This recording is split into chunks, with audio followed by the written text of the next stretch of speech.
Continuing our series on Grandville Public Schools robotics program, there is a really cool program joining us here. A lot of coaches and some children here who are taking this on. So Tom Chicklin, who's been with the program for over 20 years, and Maury Cunningham, a former student turned coach. We're also joined by the captains of Team 244, Brian Nichols, Nolan Clausen, and Calvin Zhang. They brought along their competition robot. I don't know if we can get a shot of that too over here to show us all how it works. It's pretty impressive. Oh yeah, we're trying to get there. Our robots aren't working as fast as theirs. No, they don't work as fast. There we go. There we go. For those who have never seen this particular robot or have not been familiarized with your competition in this level, Tom, can you kind of briefly overview what we're looking at here? Yeah, every year, the first Saturday of January, first, which is part of the FRC program, which is part of First Robotics, they announce a new game. So we get together the next day, we look at the rules are released, what the game's supposed to do is released, and then we get the kids together, we split them up into 3 teams, and they start to strategize and figure out, how many points are they going to need, what kind of tasks are the robot going to have to be able to perform in order to play the game well. So this is a result of one of our 3 robots, because they have to be able to move these PVC pipes and these big balls and manipulate them. Okay, so that's what the robot does. Yeah. So it moves around and moves these and then takes the ball and has to place it someplace else. To me, it's just wild because we've seen some pretty spectacular robots with some other sections of this program. And this one seems a little more intricate than the other ones. Yes, it certainly does. So this is a program, we'll talk about the robot in a second, but this is a program that's been running since the 90s, the first robotics portion of this, right? Can you talk about how it got started and what it's looked like over the years? Well, back in 1998, I believe, Grandville got started with First Robotics. They had one team. They had a teacher who is now back with us as one of our other coaches. He's been with us for the last 18 years as well. So they got back into it, and we've been doing FRC robots ever since. About that same time, they were working with the smaller robots, the Lego robots. Yep. I think we're up to like 10 or 12 different robotics programs that we run out of Grandville now. Wow. This is obviously our largest, most complicated, although I guess some would say maybe some of our drones are more complicated. But, we saw one of the drones too. Yeah. Very cool. What's it like to come back year after year and be a part of the program? It's fun because it changes every year. It's a different game. There's a different strategy. We as coaches have to try to remember, what's worked and what hasn't worked in the past, and try to pass that on to the kids.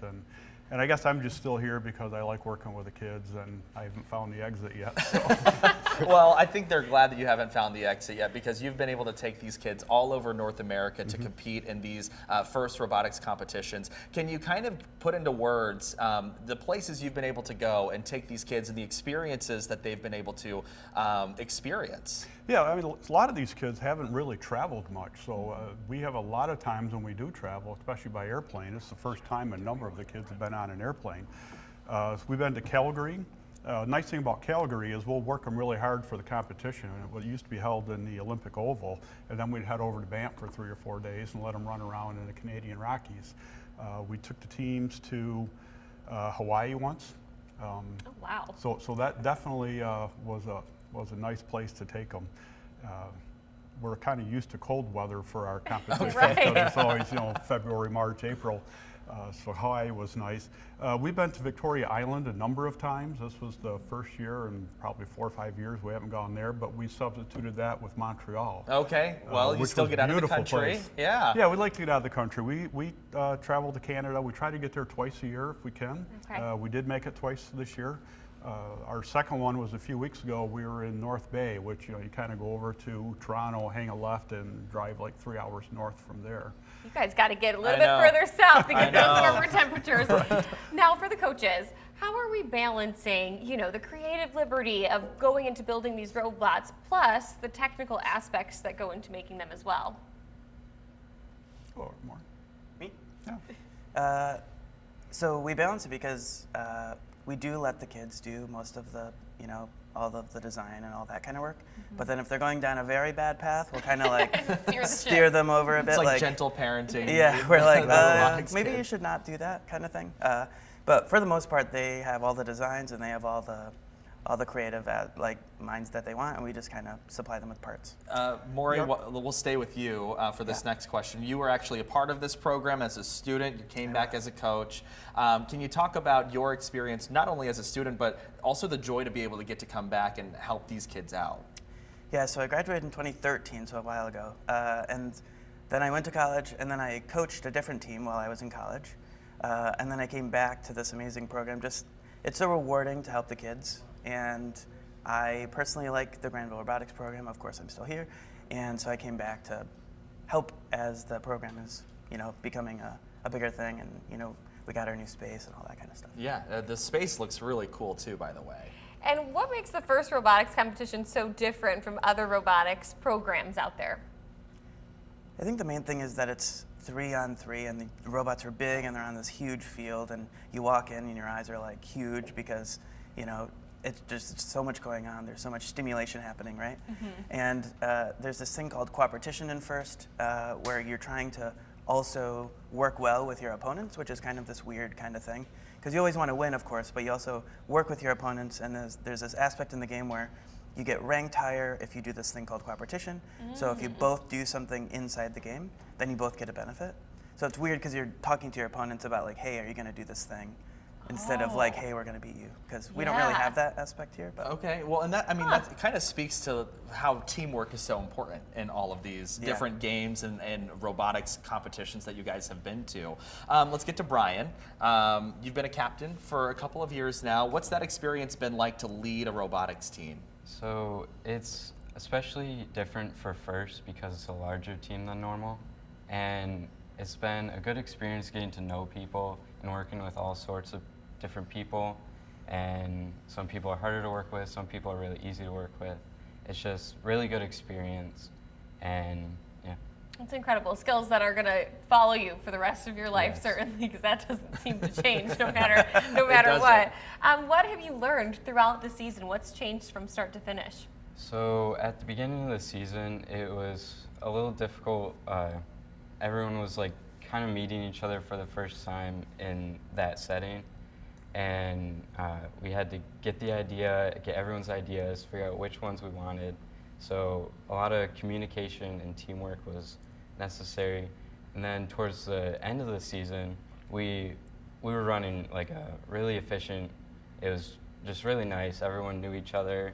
It was really nice. And of course, you guys built this robot here. Can you tell us about how difficult it is to build something like this? I mean, this is pretty technical.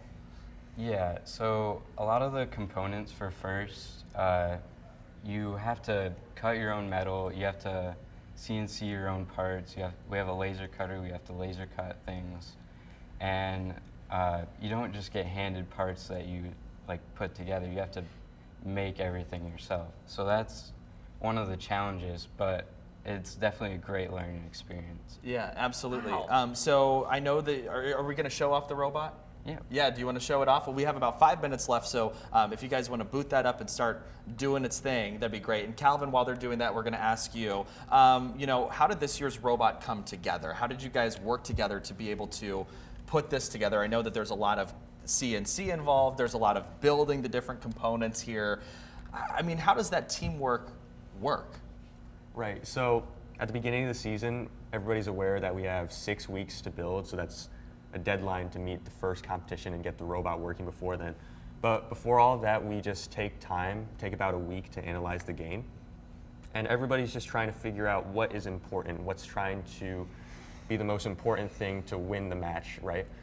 And then from there, we decide to look at different designs and different prototypes and then draw them out before we actually start building them, so we don't, screw up or like try to reiterate something 5 different times, right? Sure. And Now, sorry. No, continue. Yeah, and it's just really cool that we just go straight, like, step by step, trying to like figure everything out together, and like really is awesome that we work as a team.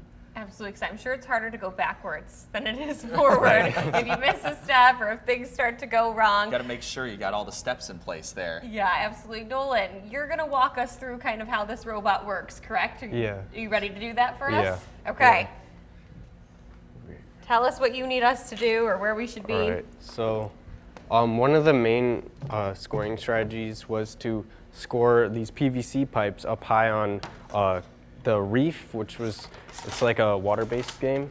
So we would funnel the coral in through here. We would have so there's like a human player aspect where they load the robot through they're off the field, but they load the pieces. So we would drop it down the ramp and put it into our coral mechanism, which is on an elevator that can go up like 6 feet high. Oh, there you go. So, look at that. Yeah, and then so the top post was at 6 feet, and then we could drop down to other levels that were like 2 feet below that, something like that. And then this was one of the other heights, and then these balls we can actually also pick up. So there were some wedged into the reef that you'd have to pull out in order to score these. So we had this on a pivot. I'd pivot down, and we could pull the balls into the reef with these wheels that were powered on here. Then we could also pick the balls off the floor,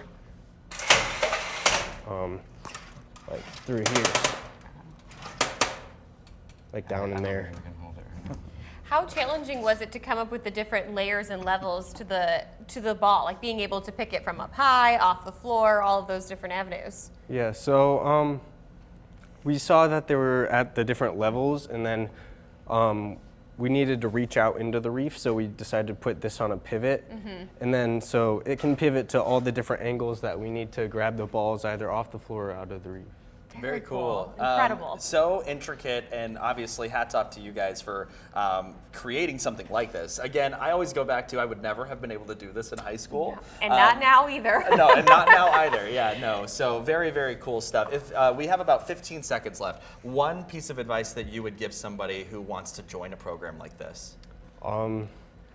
If you have the opportunity to join, take it. It's a great learning experience to learn leadership skills, just working together with teammates and building things you never thought you would dream of building. All right, absolutely. very cool. All right, Grandville High School, the robotics program, the Robo Dogs, Yes. Team 44, 244. We appreciate your time.